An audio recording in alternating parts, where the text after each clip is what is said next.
67 to 70 یعنی 70 کی بھی بات ہے، اور یہ مشاورت جو ہے وہ اس کے اوپر بھی، یا خبریں جو ہیں وہ اس طرح کی ہی آ رہی ہیں۔ منیمم جو ہے وہ 68 ہے، اور پھر ہو سکتا ہے کہ اگر میکسیمم کریں تو وہ پھر 70 تک جا سکتا ہے۔ صحیح۔ دوسرا، ججز کی تعداد کے حوالے سے کچھ چیزیں چل رہی ہیں کہ ججز کی تعداد یا 9 ہوگی، جو فیڈرل کانسٹیٹیوشنل کورٹ ہے جی آپ اس کی بات کر جی رہی جی ہیں؟ اچھا آئینی عدالت میں جو ججز ہیں یا وہ 9 ہوں گے یا وہ 11 ہوں گے۔ ٹھیک ہے۔ اس حوالے سے بھی کلیئرٹی نہیں ہے، لیکن یہ کہا جا رہا ہے کہ یا تو 9 ججز ہوں گے یا 11 ججز ہوں گی۔ پھر تیسری چیز جو اہم چیز ہے وہ یہ کہ ہائی کورٹ کے مساوی آئینی عدالتیں قائم نہیں کی جا رہی، جو پچھلے دنوں چل رہا تھا کہ ہائی کورٹ میں بھی جو ہے وہ کانسٹیٹیوشن کورٹ جو بنائی جائے گی، بینچز وہاں پر بنائے جائیں گے۔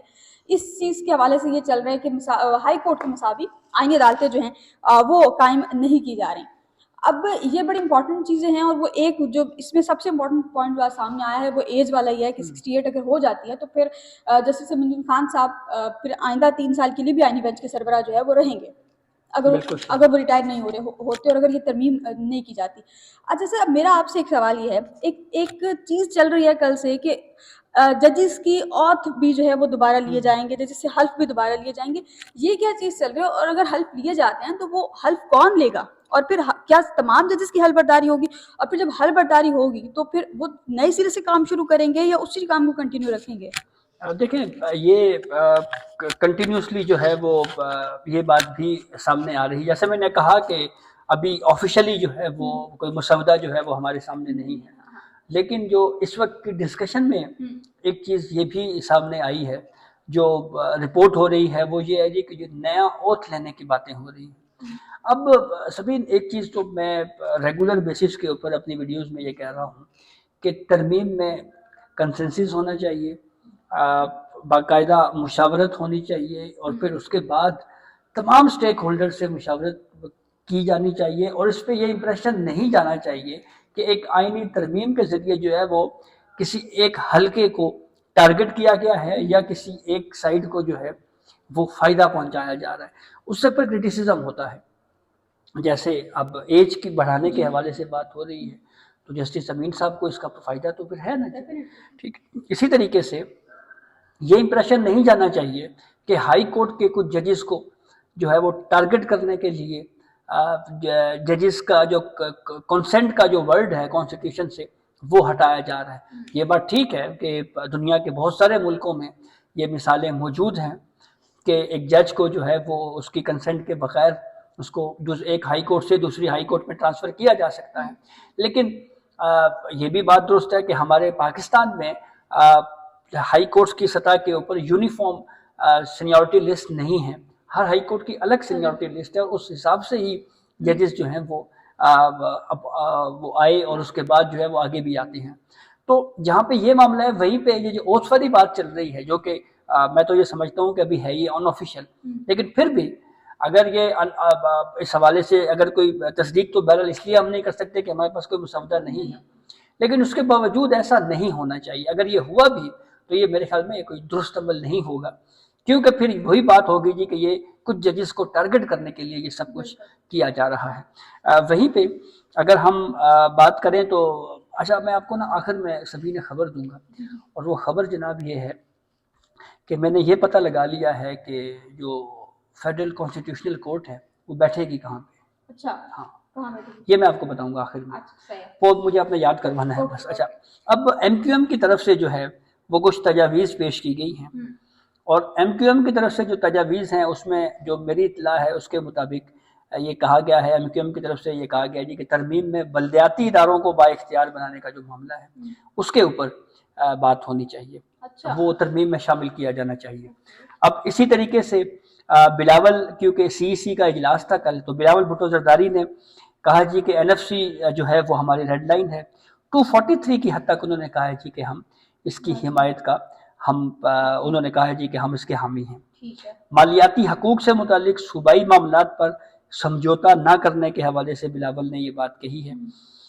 پھر فیڈرل کانسٹیٹیوشنل کورٹ کے حوالے سے بلاول بھٹو نے کہا جی کہ اس کے اوپر مزید غور کرنے کی ضرورت ہے۔ ہاں جی، اچھا، اب ذرا تھوڑا سا مزید تفصیل سے اس ٹاپک کی طرف اس پہ بات کرتے ہیں کہ ہاں وہ اس طرف بھی آتے ہیں، اس سے پہلے میں ذرا آپ کو یہ بتا دوں کہ اس معاملے پہ بلاول نے ایک یہ بھی کہا ہے یہ بات کہی ہے کہ حکومت نے چیئرمین جوائنٹ چیفز کو ایک نیا عہدہ دینے، اسٹریٹجک کمانڈ کے لیے ایک نیا منصب اور فیلڈ مارشل کا عہدہ تخلیق کرنے کی تجویز پیش کی۔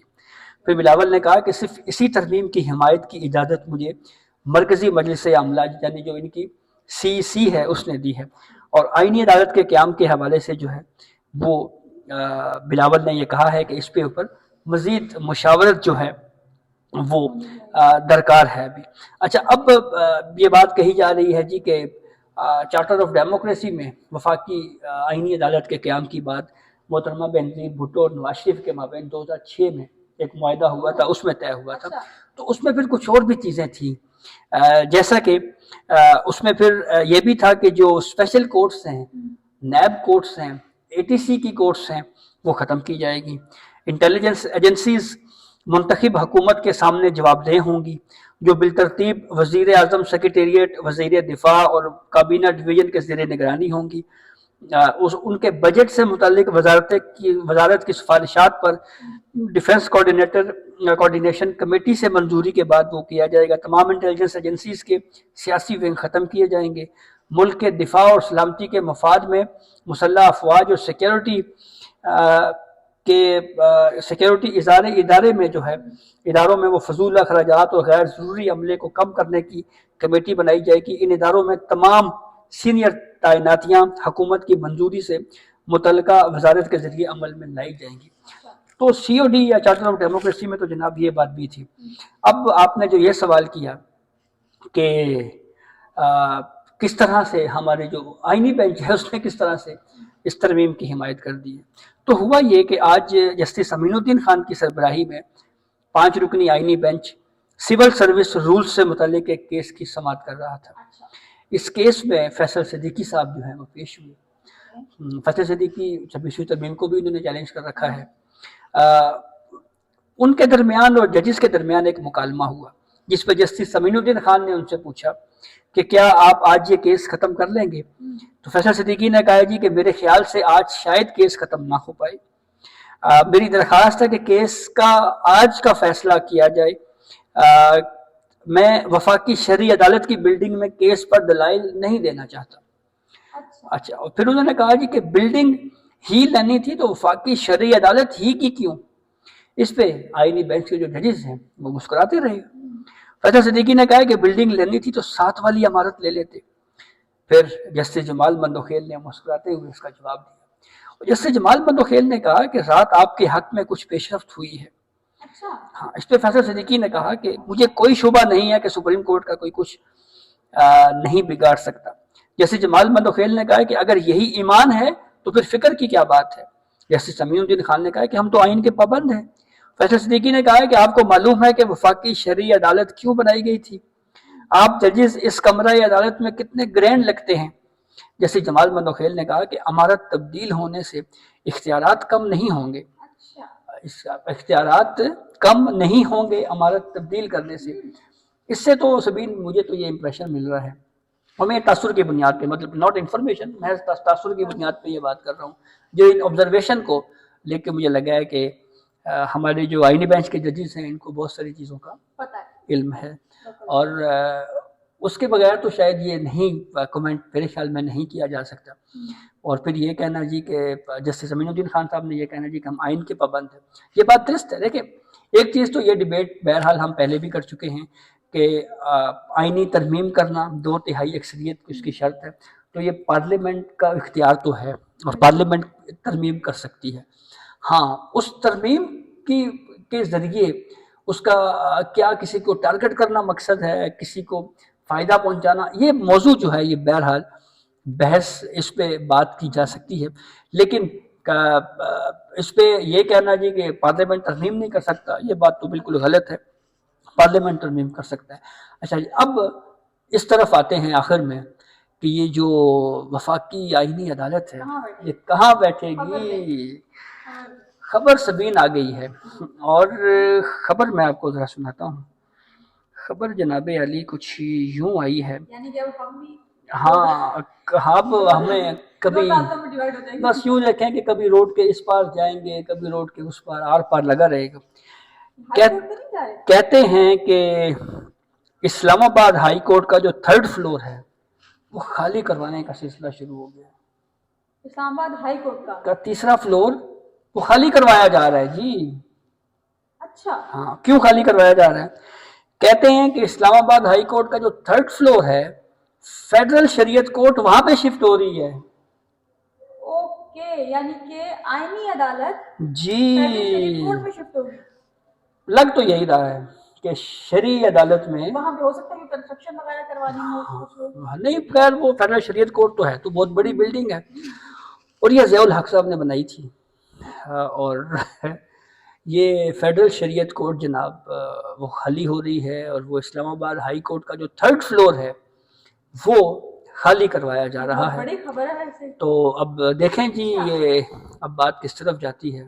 تو بہت ساری چیزیں جو ہیں وہ بڑی تیزی کے ساتھ اس میں تبدیلیاں رونما ہو رہی ہیں لیکن بات پھر وہی ہے کہ مسودہ ہم میں سے کسی کے پاس آفیشیل نہیں ہے اور آئینی ترمیم پارلیمنٹ کا حق ہے لیکن ترمیم کسی کو نقصان پہنچانے کے لیے یا کسی کو ٹارگٹ کرنے کے لیے نہیں ہونی چاہیے. لیجسلیشن ہوتی ہے وہ تاکہ ویلفیئر کے لیے ہوتی ہے تو اس کا یہ مقصد نہیں ہونا چاہیے کہ کسی کو مخصوص ٹارگٹ کرنا ہے یا تو لیٹس سی دیکھیں جی. مسودے کے حوالے سے جی مسودے کے حوالے سے آپ نے کہا کہ کسی کے پاس نہیں ہے. میں نے آج کچھ سیاستدانوں سے پارلیمنٹ میں پوچھا کہ مسودہ کس کے پاس اور کس کے پاس نہیں ہے. وہ لوگ جن کو کہا جاتا تھا کہ ایک 3rd پارٹی کے بہت کلوز ہیں وہ بھی یہ کہہ رہے ہیں کہ ہمارے پاس مسودہ نہیں ہے. کچھ لوگ جن سے میری بات ہوئی وہ یہ کہہ رہے ہیں کہ قسمیں اٹھانے کے لیے وہ لوگ تیار ہیں کہ ہمارے پاس مسودے کی کاپی آئی ہی نہیں ہے. اچھا اب فیصل وابڑہ صاحب جو ہیں انہوں نے پرسوں ایک بات کی. اب اس بات کو بھی کہا جائے کہ مفروضوں کی بنیاد پر جو ہے وہ ایک بات انہوں نے کی ہے. بلاول کا ٹویٹ انہوں نے پڑھا ہوگا اس ٹویٹ کے اوپر انہوں نے ایک کمنٹ کر دیا. اچھا میری آج پارلیمنٹ ہاؤس میں جو شیر افضل مروت صاحب سے پوچھا بیرسٹر گوہر صاحب نے مسودے کے حوالے سے کوئی جواب نہیں دیا. انہوں نے حامد رضا صاحب کی گرفتاری پر لازمی رد عمل دیا لیکن جو مسودے کی کاپی ہے اس حوالے سے انہوں نے کوئی بات نہیں کی. اس کے علاوہ طاہرہ اورنگزیب صاحبہ جو انہوں نے کہا مسودے کی کاپی ہمارے پاس نہیں ہے. سینیٹر عفنان اللہ نے یہ کہا نہیں ہے کہ ان کے پاس کاپی نہیں ہے لیکن انہوں نے یہ بھی نہیں کہا کہ کاپی ان کے پاس ہے. انہوں نے بڑی مائنر سی بات بتائی کہ جی راضی ہیں اور جو آرٹیکل 243 ہے اس میں کچھ عہدوں کو شامل کیا جا رہا ہے عہدوں کو شامل کیا جائے گا. باقی جو چیزیں چل رہی ہیں وہ تمام انہوں نے بھی کہا کہ یہ سارے محفوظ ہیں. اور بھی کچھ سیاستدان ہیں اختیار ولی صاحب ہیں وہ ہیں ایم ایل ولی خان صاحب انہوں نے بھی یہی کہا ہے کہ جو ہے وہ ہم اپنے موقف سے پیچھے نہیں ہٹیں گے لیکن جہاں تک بات ہے ووٹ دینے یا نہ دینے کی اس کا فائدہ اس کا جو فیصلہ ہے وہ مسودے کی کاپی پڑھنے کے بعد کریں گے. تو وہ جو بات ہے کہ مسودے کی کاپی ابھی تک کسی کے پاس نہیں ہے تو وہ واقعی کسی کے پاس نہیں ہے. تو سوال یہ کہ مسودے کی کاپی ہے کہاں. تو یہ جو سیاستدان ہیں یہ کس طرح سے راضی ہوں گے اور جب تک ظاہر ہے میٹنگز میں بھی جب تک ڈسکس نہیں ہوگا تو کیسے راضی. میرے خیال میں سبین ہو سکتا ہے یہ بہت زیادہ کانفیڈینشیل رکھا گیا ہو کہ اس کو نہ مشاورت ود ان دی پارٹیز لیکن اتنا کانفیڈینشیل بھی بہرحال نہیں ہونا چاہیے. میڈیا پہ آنا چاہیے اس پہ ڈسکشن ہونی چاہیے. تو اب یہ بھی معلوم نہیں ہے جی کہ کیا کوئی مزید بھی کچھ اس میں ڈیلوں کے سلسلے ہیں کہیں مطلب دیکھیں نا کیا سرائیوں کے بازار گرم ہیں. مطلب جیسے کوئی ہو سکتا ہے کل کوئی یہ بھی کہے جی کہ پیپلز پارٹی یہ شرط رکھ رہی ہے جی کہ وزیر اعظم بلاول بھٹو زرداری کو بنائیں تو ہم 27ویں ترمیم کے حق میں ووٹ دیں گے. ٹھیک ہے تو یہ مطلب اس طرح کی چیزیں جو ہیں اور اگر نہیں کرتے تو پھر ٹھیک ہے ہم ترمیم کے حق میں آپ کو ووٹ نہیں دیتے. تو یہ وہ ساری چیزیں ہیں بہرحال جو چل تو رہی ہیں لیکن بات پھر وہی ہے مسودہ کہاں ہے. تو یہ اب تک کی اپڈیٹ تھی جس سے ہم نے آپ کو آگاہ کیا. اپنے فیڈ بیک سے ہمیں ضرور آگاہ کیجیے گا. اجازت دیجیے. اللہ حافظ.